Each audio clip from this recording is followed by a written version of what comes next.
Hi, we're joined today by Jamie Miller, author of American Speeches That Changed History, Voices That Shaped a Nation. Hi, welcome to North of 48. It's November the 20th. It's 6 degrees Fahrenheit, minus 14 degrees Celsius up in northern Canada. And I'm joined by Jamie Miller, a political consultant out of Florida, the good old state of Florida. Hi, Jamie. How are you, sir? I'm doing better than I deserve. It's a little chilly here in Sarasota as well. It got down to about 70 degrees. Okay, you're killing me here, bro. You're killing me. Um, can you describe a little bit about yourself, Jamie? Yeah, What do you do?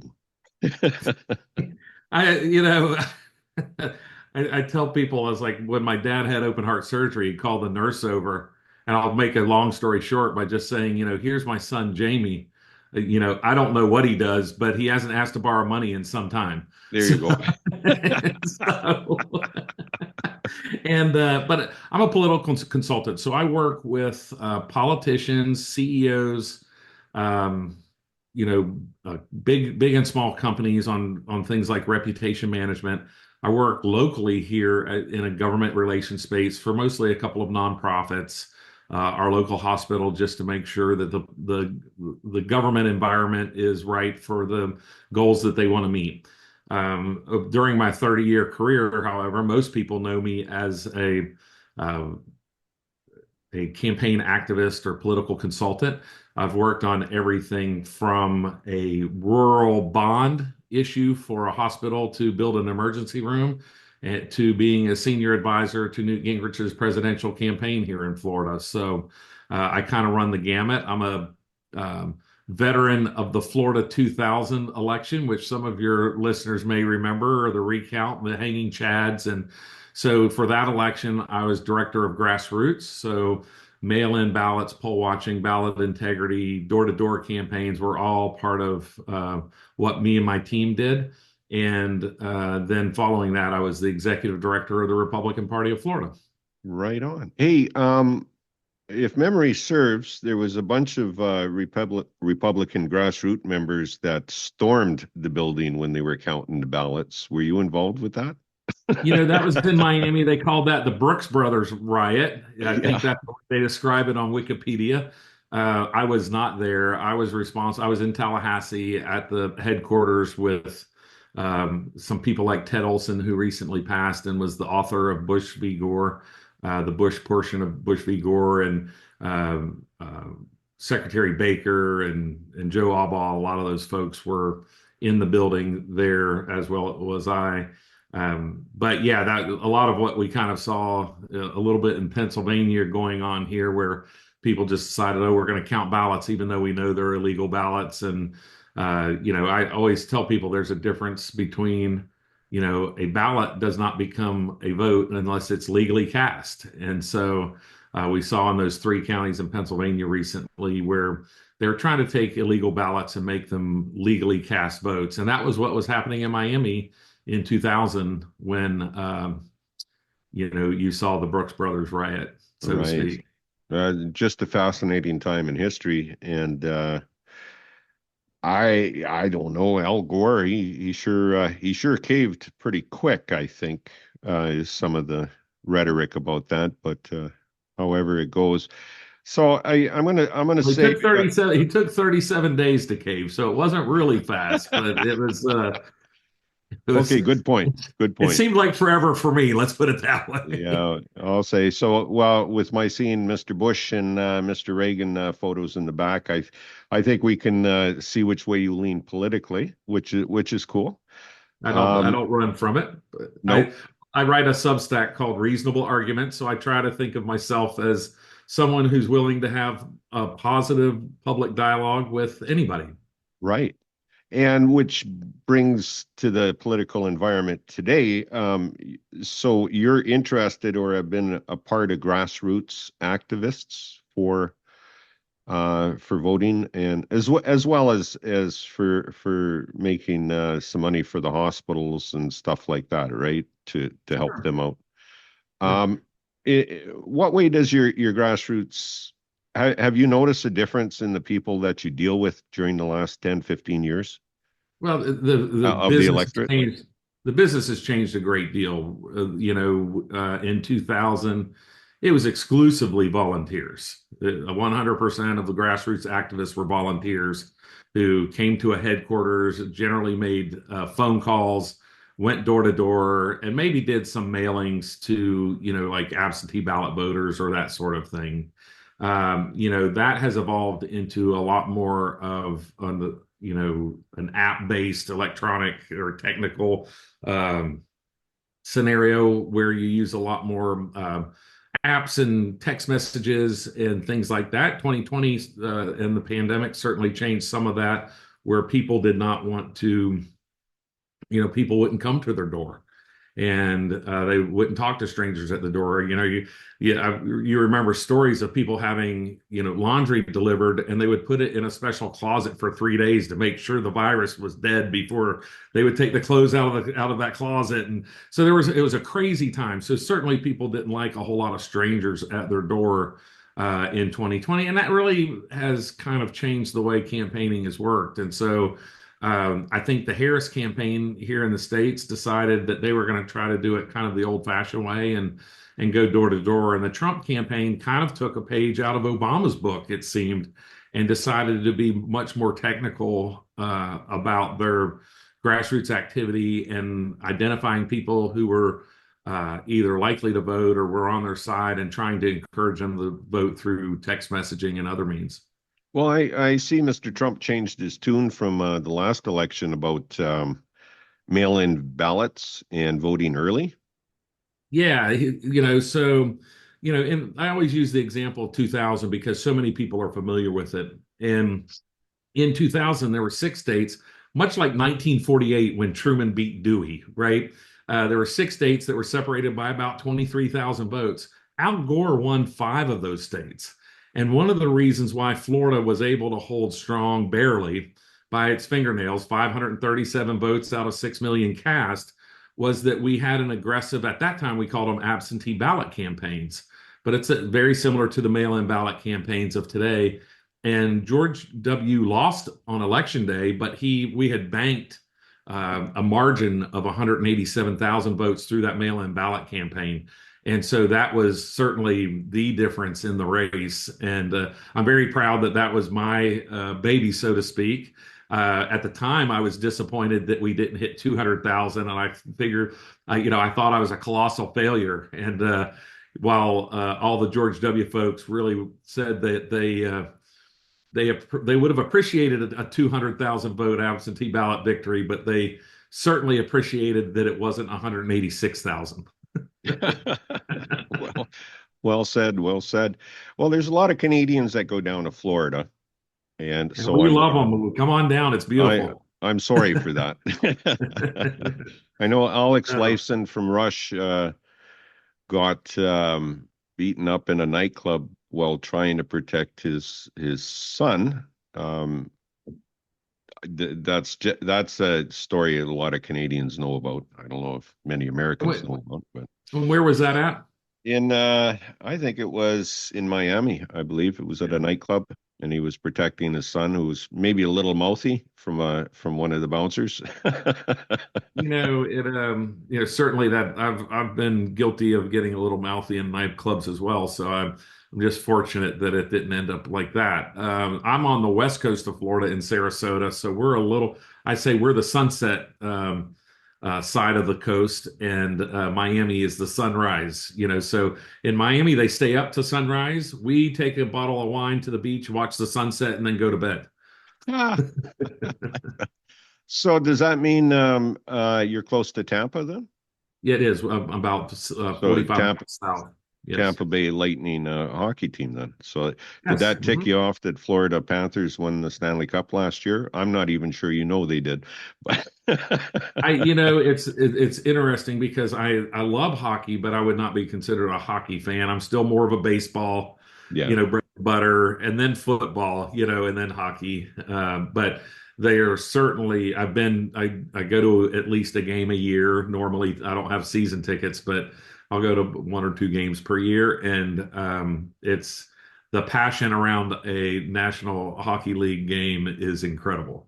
Right. Yeah, it is. I can't even really afford too many games here in my And right hometown. here, we also have the Toronto Blue Jays just right up the street, You about 40 betcha. miles, do have their spring training in Dunedin. So I've been in their stadium and certainly love having them here in Florida as well. Right, and the Futures Expos franchise, is it Florida, the Marlins? Yeah. Yeah, well, I don't, there's always that speculation between now, the Rays Stadium was damaged in the hurricane and it won't be fixed until 2027 probably, and they're supposed to have a new stadium in 2028. So there's a big controversy here. Next year, the Rays are going to play in Tampa on across the bay, where the Yankees have their spring training. So, it's it'll be interesting because there's only 11,000 seats there. And so, even everybody talks about how low the Rays attendance is. The average attendance is about 14,000. So we should be able to sell out the Yankee Stadium, the little Yankee spring training stadium for every game. And so the tickets that your friends and neighbors are used to buying and seeing their favorite Canadian teams here in Tampa might be a little bit more expensive this year just because there's going to be fewer of them. Well, I hear you. I hear you on that. 11,000. Wow. It'd be like the Toronto Blue Jays back in the COVID era where they couldn't come back to Canada without quarantining for 2 weeks, so they stayed down there. And I think they Uh, played out of Dunedin too. yeah, but you weren't allowed to go see them. Yeah, that's true. That's true. Put a picture in the stands. So, okay, through your years, you've seen the ebbs and the flows of the Democrats and the Republicans. Maybe so is Florida strictly a two-party state, or do the Greens or anybody else have a We foothold in Florida? No, Democrats barely have a foothold. Yeah. We've had the majority of our state cabinet and a majority in the state house and Senate since 1998 as Republicans. Through that time, we've had two different Democrats win statewide who served on the Florida cabinet, and then they both served one term and then were defeated. And in the last two elections, Ron DeSantis won by 19 points and then Donald Trump won by 14. So I always say there's always a cautionary tale in there because, I look at a Republican who won statewide in 1990, and Democrats had about the same registration advantage in 1990 as Republicans have today. And the formula for Democrats is, and I don't think I'm letting any big secrets out of the bag here, because it's just math, is that, if Democrats don't have primaries and Republicans do, then if they have a good candidate, then that's the win possibility for them in a statewide race. And 2026, our governor and two out of the three cabinet positions will certainly be open due to term limits here in Florida. Mm-hmm. So it's not necessarily a ripe environment for Democrats, but under the correct circumstances, it could become a competitive environment for Democrats for sure. Okay. Well, that's pretty good to know. Do you think your theory of the case with Kamala? I keep calling her Camilla. I don't know I why. say Kamala, but I'm sure it doesn't roll right off the Southern tongue, I guess. So I don't. I Or never the mean to northern offend one. anyone. I never mean to offend anyone ever, and I certainly have an irrational fear of calling people by the wrong name. So I call her Vice President Harris. I think that's smart, and actually, a couple of podcasters I know do the same. Like David Feldman, he calls her Vice President Harris. Do you think because she was not in a uh, uh, Primary. primary, do you think that hurt her during this election? With I think it hurt her in the way that she never formulated a message of, even if I'm working with a county commission candidate, the three questions you have to answer is who you are, what you're going to do, and why you're qualified to do it. And she never really made that sale to the American people. She kind of ran a campaign based on gender, race, and hatred of Donald Trump. And while that certainly got her close, it wasn't close enough. I don't think and at the end, even though even a week before let's say 10 days before the election, she, or surrogates were calling Trump supporters Nazis, dumb, you know, weirdos, go down the list of name calling that was done by either Harris, the president, people like Mark Cuban, major personalities within as formal surrogates. These weren't just people saying, "Oh, I'm," just spouting off at the mouth. These are people who were welcomed into her campaign to speak on her behalf. And and then in the last 72 hours, she's like, "Oh, I'm the person who can unify the country." And people just didn't buy it. And it was the exact game plan that Biden implemented in 2020. The difference is Biden had 40 years of friendships and colleagues and a foundation of a political career on which he stood. And Harris really did not. She kind of went pretty quickly from California to the Senate to the vice presidency. And so she didn't have all those friends who are like, yeah, I don't know if I like Biden or whatever, but he's been good to me or he helped me with this or that throughout the years. And she just had not built those types of relationships and credibility, in my opinion. Couldn't you say the same about Trump, though, that his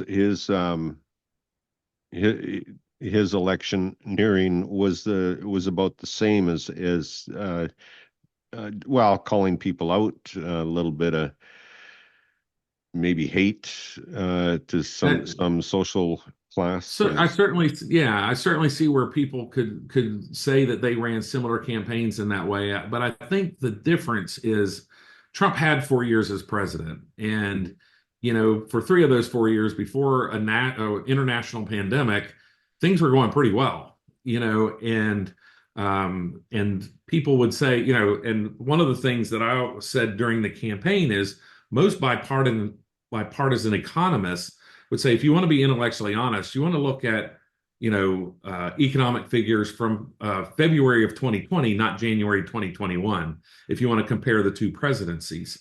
And while that didn't become part of the national fiber of the campaign or fabric of the campaign, I think that it became part of the DNA of what people were thinking. They knew that during those first 3 years of the Trump years, they had a pretty good economy. And in some cases, I would argue that if you were under the age of 30 or 35, it was the first time in your adult life that you felt a good, strong American economy. Because Obama's economic years, while he never faced, quote, a recession, he didn't really have economic policy. He implemented monetary policy to keep interest rates and things. So that we had this very slow growth during Obama's years. And then, of course, we had the inflation of Joe Biden because of his horrible energy policies that just created an environment where gas skyrocketed and food skyrocketed, and which then caused all goods and services to skyrocket, up to 9. Is it fair to place that on Biden because of the 100%.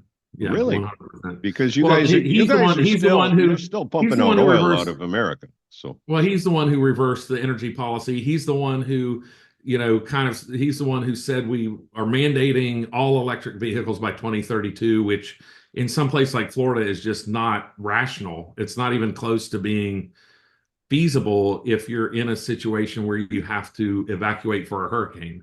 If you look at Miami, Palm Beach, and Fort Lauderdale, 3 of Florida's largest counties in Southeast Florida, those 3 counties are the population of Maryland, and which Maryland's about the 10th most populated state in the union.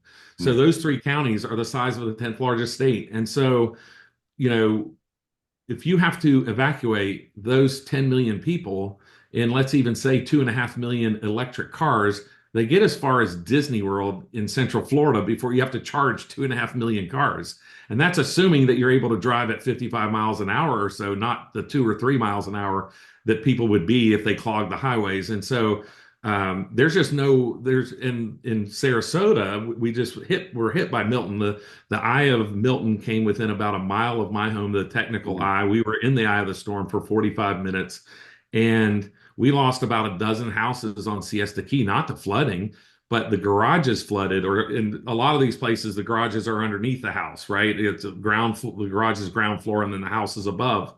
and people left their electric cars, and the cars caught on fire and burned the house down. And so it's just not, if people want electric cars, I think the market should allow, Mhm. allow them to buy them, and let the market decide what the cost is, and they shouldn't get government subsidies for buying them. But it certainly shouldn't be mandated that in just, 8 short years, 100% of the cars that are sold have to be electric, because there's some parts of the country where it's just not feasible to have them. Well, that's also a discussion going on in Canada. I work up in the Yukon, and we were trying to figure that out too. When it gets -40, -50 degrees Celsius, or -40 Fahrenheit as well, can you drive an electric car out there and get out? So we've settled on it have to be a hybrid where you can put fuel in it as well. Which brings me to Elon Musk being an advisor to Trump. I see Trump was against these EVs, these electric vehicles. Uh, do you think he's going to swing towards it now as a result? I don't. Is there going to I be think you're going to see. I think you're going to see him reverse Biden's executive order for sure. okay? Now is he going to? Are there a certain level of government vehicles that are going to be electric? Probably, just because there are cases where they make a lot of sense, and it's but I've written in my Substack that it's these electric batteries are likely to be the nuclear waste of the 2030s. Because we're going to have to decide, while they say, oh, by then we're going to be able to recycle them. Well, we can't yet. And so, Mhm. what are we going to do with all these batteries when they go dead?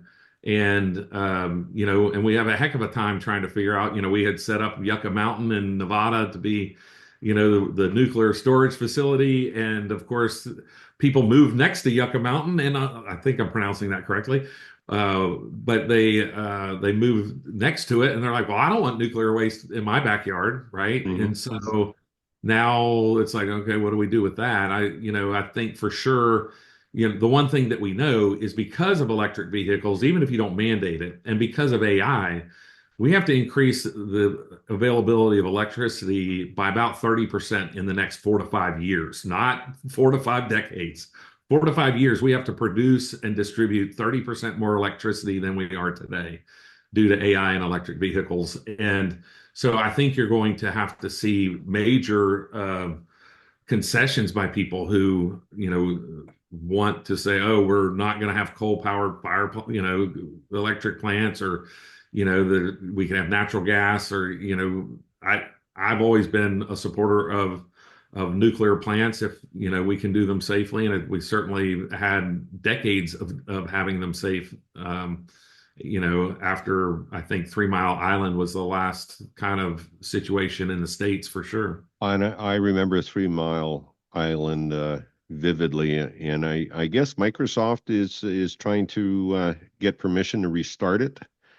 Was I my have not heard understanding. that, but it wouldn't surprise me, because we're going to have to look at, in Florida, everyone's like, well, why don't you just go to solar? And we have fields and fields and fields of solar panels, acres and acres. And, I think if my numbers, if I remember correctly, you need about 100 acres of these things to power 4 houses. Like it's not quite there. It's like it's the same thing with the windmills. There's a negative impact to birds with these windmills. There's a negative impact to migratory patterns. So that there's never a for sure that nuclear is not the only one that has a potential negative impact. All of it has a potential negative impact, and so I don't think anyone's going to say, hey, we're going to turn out our lights, so we're going to continue to consume electricity. Mhm. And so if we're going to do that, how do we do it in the safest way possible, but while meeting this extremely increasing demand over the next 3 to 5 years, because that's coming. Everybody's using more AI, everybody's using more electric vehicles, and those are the two major driving forces. Yeah, that's for sure. That's a good point. But there's a couple of European countries who are using their windmills and solar farms, and they've generated days where they never touched coal or oil. were nuclear power. So the science seems to be a little bit away yet to do this. Well, and I don't know which countries you're talking, speaking Britain about. actually had a day where they had like 99% Sustainable. yeah, Yeah. thank you. Yeah, I think it all has to be part of it, right? I'm not saying that we shouldn't study it, we shouldn't, Yeah, continue to develop it. It's not going to be there fast enough for the demand that AI and electric vehicles are going to create. that's true. Yeah, and even Germany's talking about putting their nuclear factories back to work as well. I don't know what'll happen there, but we'll see. I know by 2035, you're not allowed a gas car in Berlin, I think, downtown. It's kind of going to be like LA, right? The car capital of the world, all going electric in California, or at least pushing for it. They do like them out there, but there's also negative impacts, because now you have to put more, you have to make your roads stronger because these vehicles are heavier. You have to rebuild parking in Chicago. I know they had to rebuild parking garages because too many tenants had electric vehicles, and you just don't realize how heavy, one car is not too heavy, but when you start parking 400 and 500 of them in the same Mhm. parking garage, they're not built for that weight. Right. And so there's these unintended consequences that people really didn't think it through before they mandated it on everyone. I hear you on that. In Vancouver Island, they had a major windstorm, and there's hundreds of thousands of people without electricity right now. So, I mean, it would be great to not pollute the environment and everything, but I think the science, I kind of agree with you. The science is not all there. And I'm a tree hugger, but I'll cut down a tree. So Yeah, I'm I had to cut down 9 oak trees around my house before Ian came, and I mourned every single one of them, mm, but I replanted other trees that were farther away from the house and safer in storms and things like that, right? So, it's I agree with you. I consider myself a conservationist. In Florida, because we're so Republican, everybody thinks, "Oh, you're anti-environment." I was like, our entire economy is based on the environment. Our entire economy is based on clean water and clean beaches. If we don't have clean water and clean beaches, you guys go somewhere else, right? Everybody goes somewhere else. There's beaches all over the world that people can go to, right. and the reason why they come here is because we have some of the cleanest water and cleanest beaches in the world. And so of course there's an economic reason for us to be conservationists, not only because we care and love our state, but because it makes economic sense for us as well. Right. Can I ask you about FEMA and up in North Carolina, Yeah. Appalachian Mountains? I mean, Mhm. I was reading about that and being up in Canada. I was just amazed at the discourse with that. FEMA, I mean, there were literally people with guns keeping FEMA out of areas, and I'm sure FEMA did a lot of mistakes too in with the people there. What are your thoughts on what happened up there? I don't know that I've seen the guns, but I don't doubt that your reports are accurate. It's Um, just Newsweek and Time, right? well, if that's where you saw it, I didn't see it. So I can't consume every piece of news, but I'm not denying the accuracy of what you're saying. I'm just not familiar with the exact news story. But the certainly we know that this part of this election cycle was Americans saying, we distrust our government. And, Americans have a long, long history of distrusting government. And so but I think part of it was political prosecutions of Donald Trump. I think you're seeing that with the attorney general pick with Matt Gaetz, where he was investigated for 3 years by the Department of Justice, and they chose not to indict him. And yet here they have some salacious material that they want to throw out to the gossip pages to ruin his nomination for attorney general. And Well, so I think Americans said we don't want, number one, I think Americans said, we're the jury, and President Trump, you're not guilty of any of these things. They were political prosecutions. We don't believe you. Like, we simply didn't believe this prosecutor in New York. We didn't believe the Department of Justice, and we didn't believe the U.S. House of Representatives when they impeached the president. And I think that's one big takeaway that especially people who aren't in the United States can take from this election, is that, Americans have the ability, and many other countries do too, where we can say to one political party or the other, if you go too far off the reservation, and they certainly did with lawfare, they did with DEI and boys and girls bathrooms and our southern border. You can go down the list of things where Democrats went too far, and Americans said enough is enough. Like, we're not going to put up with this craziness anymore, and we want some level of just normalcy.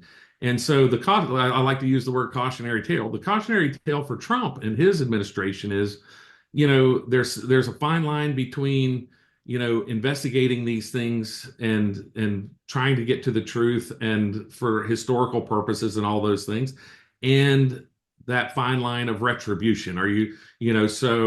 I don't think Americans signed up and said, we are against Democrats using government as lawfare, but we want Republicans to do it, right? So, I think that, and that's kind of the balance I think the Trump administration is going to have to try to find, especially right out of the gate, where, I look at Nancy Pelosi, and it looked, I think the American people said these were political impeachments, and we don't believe you.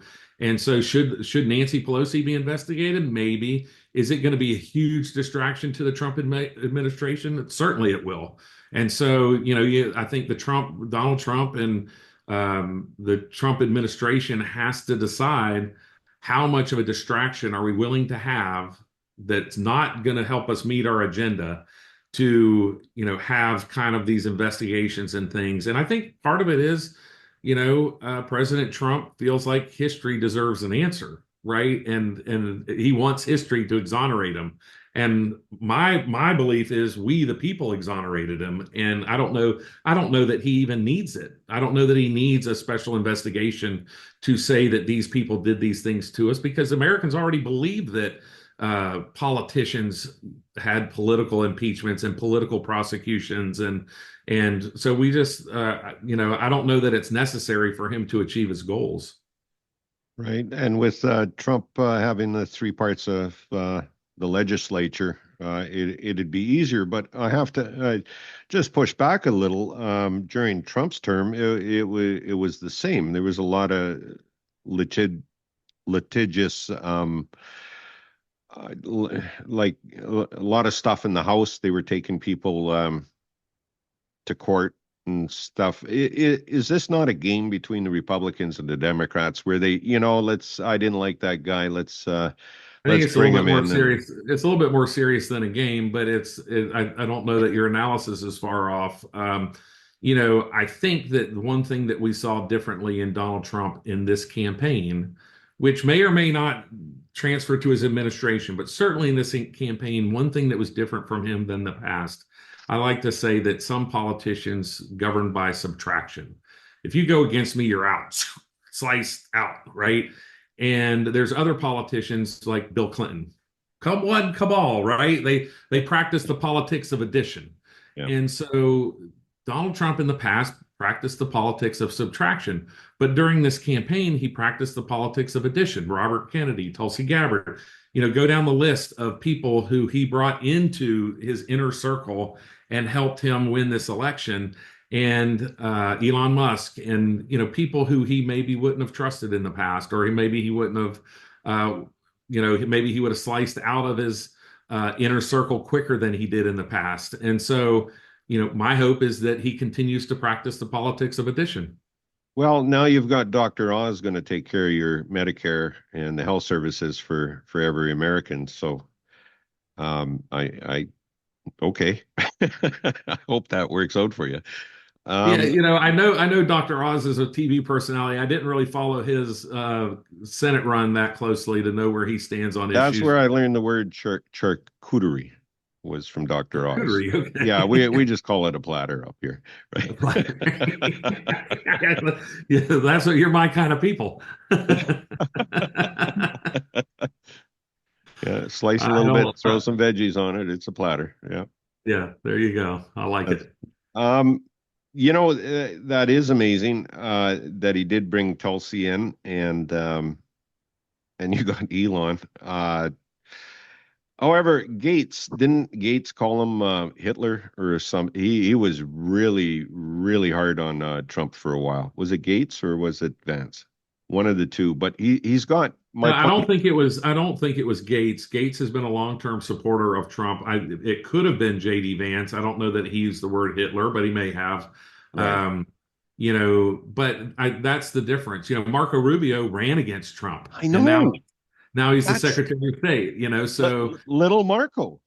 yeah, right. And so that's a perfect example of me suggesting that Donald Trump is practicing the politics of addition. And I see Mhm. that as a positive thing for all Americans and those who watch American politics and are concerned about it.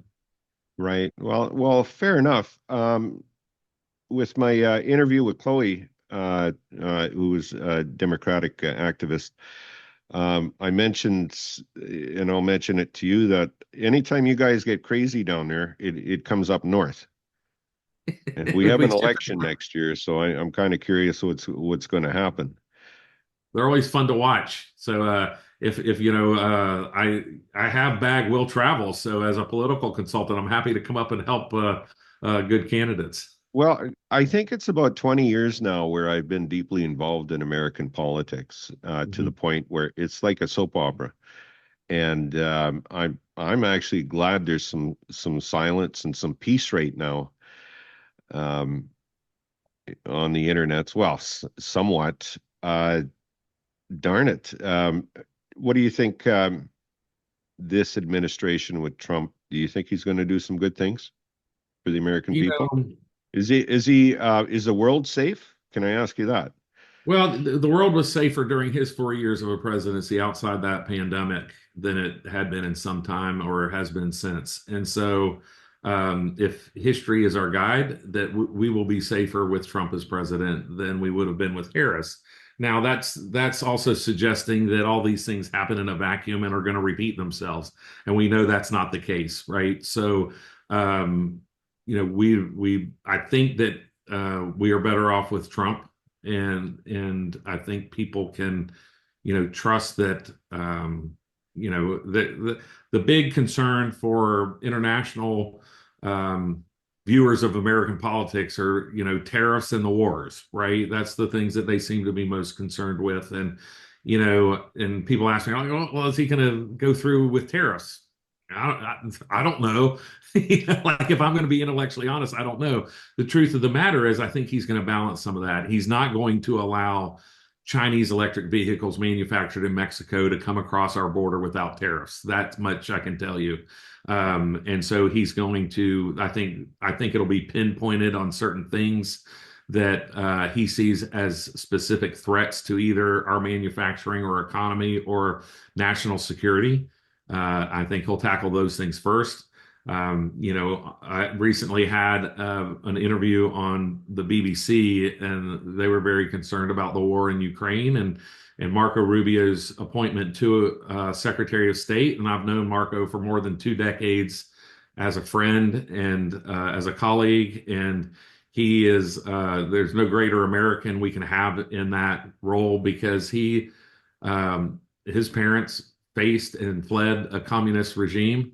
He was born here in the United States. His parents were blue collar. He had the same experience that many of us grew up with, or the vast majority of Americans face with, when he first was elected to the state house, he was $250,000 in debt with student loan debt. And, so that was his net worth was 250,000. And on his you have to file these forms to say your net worth in Florida, Hmm. and he put that his net worth was zero. And a reporter thought, well, I've got him, right? I've got Marco Rubio. He lied on his form. And they said, well, Marco, why'd you put zero as your net worth when you're $250,000 in debt?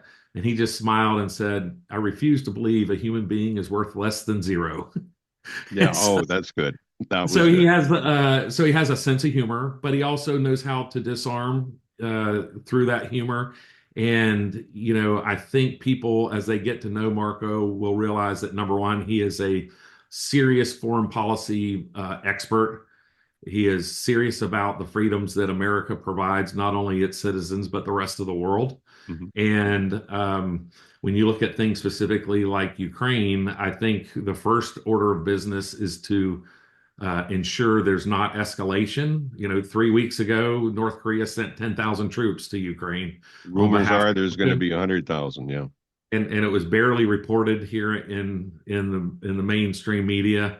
Podcasts, we're talking about it, Twitter, but not your major media outlets. And so I think the very first order of business is to make sure that doesn't escalate. And then I think it's kind of to try to negotiate whatever peace we can get there. And certainly in Israel, I think you're going to see a more pro-Israel administration, or at least Israel, you can go do what you want without us looking over your shoulder and condemning you every step of the way for protecting your sovereign land. And so I think those are probably the first two biggies as far as foreign policy go that your listeners and viewers may be interested in.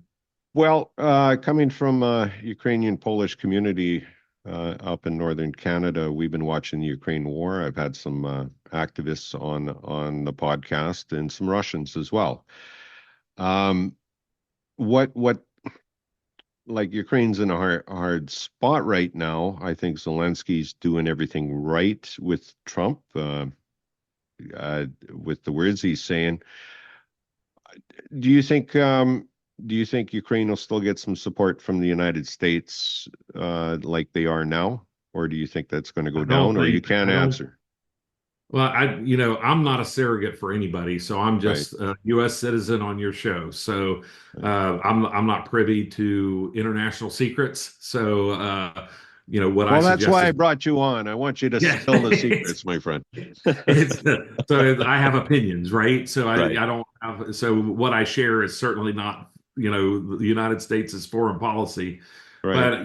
but I don't think the international community is going to allow a hands-off approach and allow Russia to overrun Ukraine. And Fair said. I think Donald Trump's approach is, hey, many hands make light lifting, Hmm. and we need more people at the table. And this isn't just the United States who should be over here doing that. And I know there's others who are involved as well, but I think from an American viewpoint, if you were to ask Americans if other people are involved, it's certainly the perception here that we're the ones funding the whole Ukraine operation. And whether that's true or not, that's I'm just suggesting that that's the perception here. Hmm. And um, and so I think from a political standpoint, Donald Trump is going to have to go say some things that may already be true just to get Americans to know that they're true. Yeah. And he does that, and he does it expertly. And if you're against Donald Trump, you're like, oh, this is crazy political rhetoric, Hmm. but he does it in a way that kind of, I say that, Americans elected Donald Trump because he leads us through fire, and we were willing to look past the fire he sets. And That's well said. Well said. And so, because I don't think there's a truer way to look at it. Like, we all know he sets fires. He does. Mhm. Everybody wakes up like, oh, what's he going to say today? But the truth of the matter is, he is his own kind of entity that even if he happens to set the fire, people feel confident being behind him and that he's going to lead us through. And certainly he's capable of leading us through the fires that others set. So we're just, quite frankly, I think we reelect him because we were willing to accept that, Mhm. that sometimes he's going to say things that are not politically correct, or the rhetoric is a little stronger than what we all like to hear. But it's the beat of his drum, and it works for him. It worked for him in the past, and I think Americans reelected him because they expect it to work in the future. Well, no, that's well said. Fair said. Is there anything that you can advise for Democrats or Democrat grassroots in Florida, besides telling them to stay home? No, vote in December, right? That's the best advice. Yeah, that's Um, and so I think, all these things swing back and forth, right. right? And so I think one of the things that people said in this election is Democrats went too far. And, does that mean Democrats have to now become Republicans? No. I always say somebody asked me election day, it's like, well, what do you think about the election? I was like, I don't know. I think everything's trending towards a Trump win, but you don't know until they're counted. And they're like, well, oh, is your business going to tank if, Harris wins? And I'm like, I usually have a pretty good business, supporting the people who are in my party, or I have a pretty good business being the loyal opposition. Hmm. And there's a fine line between being the loyal opposition and just hatred and division. And so I'd like to see Democrats, if they're willing to accept some advice, is come back and be the loyal opposition. And every single thing doesn't have to be World War III. So like I said, my blog is Reasonable Arguments. I reach out to shows like yours because I feel like it's my small part of trying to, whether I think you and I started this conversation before the election, so I was willing to come on your show, win or lose, right? And so, and I just feel like these conversations are helpful. And the more we have them and the more we can look each other in the eye, even if it's over Zoom, and say, hey, we may disagree on this, right? The energy policy that I spouted is wrong. You believe something different. That's okay. People have a different vote. They have a different voice. They have different experiences. And it's okay for us to disagree, but we need to try to get past kind of the social media anger and the drama of getting hits for, oh, Donald Trump won, and I'm going to film myself crying and losing my mind, and just so I get views on TikTok. And, and I'm going to say these outrageous things because I just want to see social media views. And maybe, listen, if that's somebody's business model, fine, but let's not look towards those people for political advice. Let's start, recognizing, not The View, not MSNBC as the arbiters of everything that's correct on the left. There's some people out there who are, like me. They're gonna, I'm right of center. There are folks who are left of center where I've sat down and had great conversations with, and many podcasters, and I've appeared on about 42 different shows between August 1st and Election Day, and probably 20% of those were more progressive or left-leaning versus right-leaning. And the conversations I had with each and every one of them was just as reasonable and professional as the one that you and I are having right now. And so in that regard, it gives me much hope that we can return to a place where we don't have to agree, but we have to quit saying, because we disagree, I'm never going to talk to you again. I'm, not only am I never going to talk to you again, I'm going to try to destroy you. I'm going to just try to destroy you personally, politically, professionally. I'm just going to try to do anything I can to, knock the feet out from underneath you. And those types of activities need to stop. And, both sides are guilty of it. I'm not saying that one side's done it and the other hasn't. And it started probably, if you want to get back to the root of it, it started, I think, probably with, you could probably go back to Nixon, but it probably started with Robert Bork being denied a seat on the U.S. Supreme Court by Joe Biden and other Democrats, when you had somebody who was denied a seat on the U.S. Supreme Court simply because of their political views. And, so that was, I think, wrong, and it sowed the seeds of what we've kind of seen today. The other is, this is kind of getting in the weeds a little bit, but I think it was 2003, the U.S. Supreme Court had a case called the Citizens United case. Yes, And I remember this. Yeah. so what the case said was that corporations are now recognized as people, basically, and they can have the same political activity as people. And that case started because Republicans wanted to take the political voice away from unions. And the US Supreme Court said, well, we're not going to do that, but we will give a voice to corporations. And it sounds great, right? Like it sounds like a great idea. But what the unintended consequence of that is each and every politician has become their own political party. So since 2003, we've seen the erosion of the infrastructure of political parties. And if you were to poll that in the United States, it'd probably poll as 85%. We should destroy the political parties, right? But the one thing the political parties did was it required people to work together. It required different groups.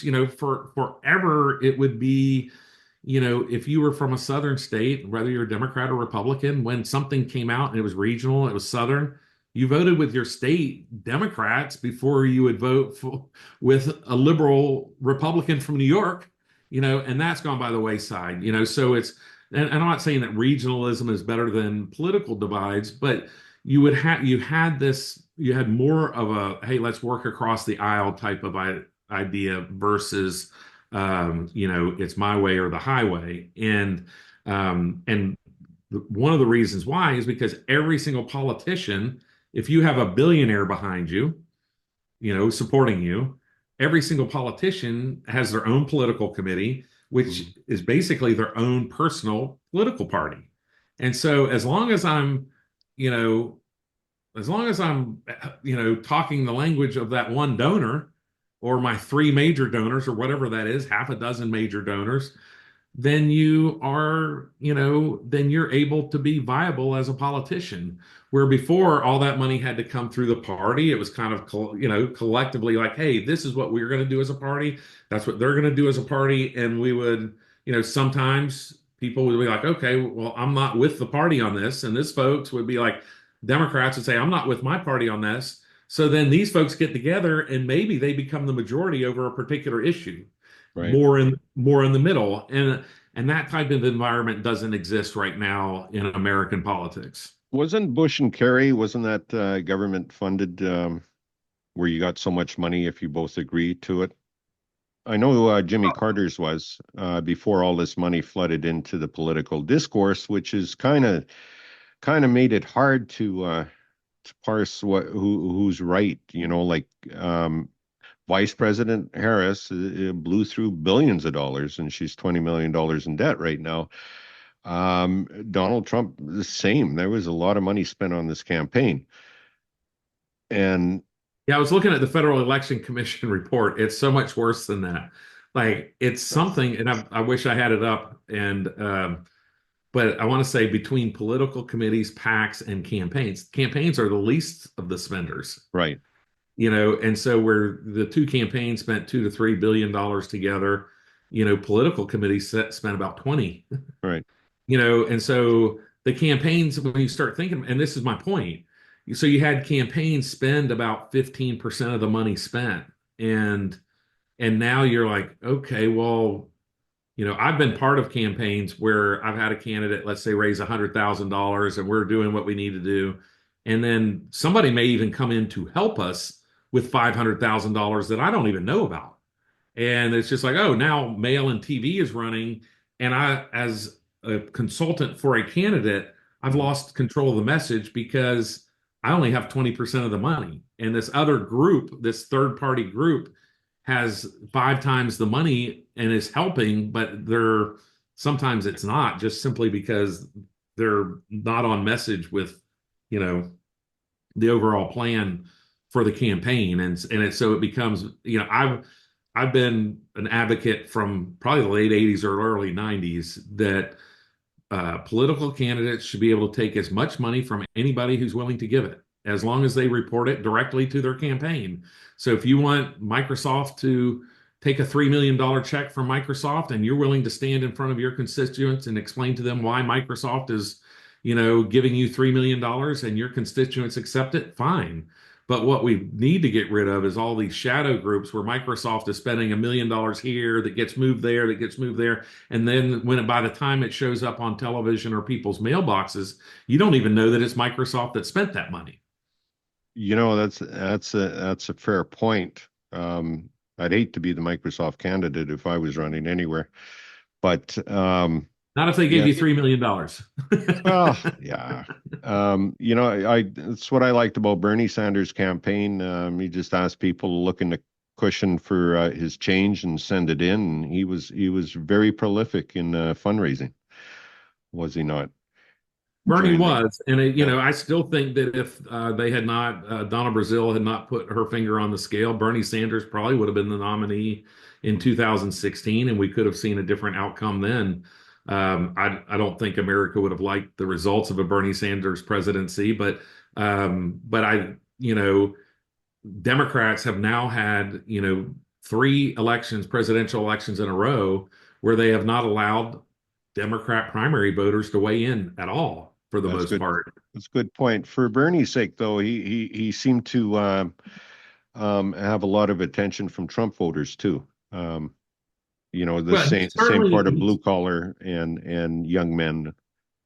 he certainly had the people who, and this is something that I probably didn't realize was as important as it turned out to be. But Robert Kennedy Jr. brought whatever Bernie's supporters were in the Democratic Party over to Trump. And, I think that the Bernie supporters and those independent, maybe independent Bernie supporters, maybe not Democrat Yeah, Bernie supporters, but I think that's a good. Yeah. independent Bernie supporters were followed Kennedy to Trump. And, it was something that I thought, okay, well, you'd always rather have somebody's endorsement than not, but it turned out to be much more important in the final results in the campaign than what I would have predicted. Right, and he's been nominated to be your is it the FDA or the food? No, the Food and Health and Human Services, I think. Health and Human Services. So that is going to be quite interesting. Former Democrat like Trump was, now a Republican member of the Congress, I guess, or of Trump's cabinet. Yes. Is there anything you would like to leave the people before we disengage here, my friend? No, I just, to people who supported the other side, I always encouraged that, and I start every election day on Facebook since Facebook has been around by saying the election day morning, we collectively as American people are stronger than any one person, even if that person's president of the United States. And so, regardless of who wins or loses this election, if they get too far off the reservation, we still retain our power as citizens to correct it. And I think that's what happened a little bit with this election. Certainly, as a general rule, we've fixed those things through elections, and in 2 years we'll have another one. And Trump will either be, people will either support Trump candidates or not. And so, probably depending on how well he does in these first 2 years. So you don't think he's gonna try to break the Congress and run for a third term then, right? I mean, I that think was he'd have that to. was part of the rumor out there, but no, Well, I think he'd have to get a ridiculous. constitutional amendment. We haven't had one of those in some time. Yeah, in some time. Do you have where can people follow you, So Jamie? you can follow me. You can follow me in on Substack at Reasonable Arguments. That's also YouTube at Reasonable Arguments. And everywhere else, Rep Jam, REP, like Republican, JAM, like James Andrew Miller, 6 letters, Rep Jam. Okay. So if you Google or whatever search engine you like, you put in one of those two things, you're likely to find me. We'll put it in the show notes. What's your Blue Sky handle? You got I did sign up for Blue Sky. I haven't done anything with it, but I went and got it just because I was like, okay, well, enough people are going over there, and I Mhm. dabble with most social media as they come along, and like most of them, like Threads, I joined, and then I really, it's just like Twitter, Blue Sky is like Twitter, but for liberals, and so I'm going to let things calm down over there before I probably get too engaged in Blue Sky, but it's at Rep Jam. Okay. No, that sounds good. And I don't know if some of my progressive young people who watch the podcast will like what you said, but I thoroughly did, and I have another audience that will like what you said. So I appreciate your time, Mr. Miller. And I appreciate your time, and thank I you for being enjoyed this. welcoming, and I really do appreciate the olive branch that hopefully we can continue to hand to each other when it comes to these things. And where we can agree, let's make good things happen, and where we can't, let's have reasonable arguments. Well, there you go. That's right. I think the cornerstone of this is with the American people so divided, it's important to have discussions on both sides. Please leave your comments and subscribe if you feel like it. Thank you. Bye.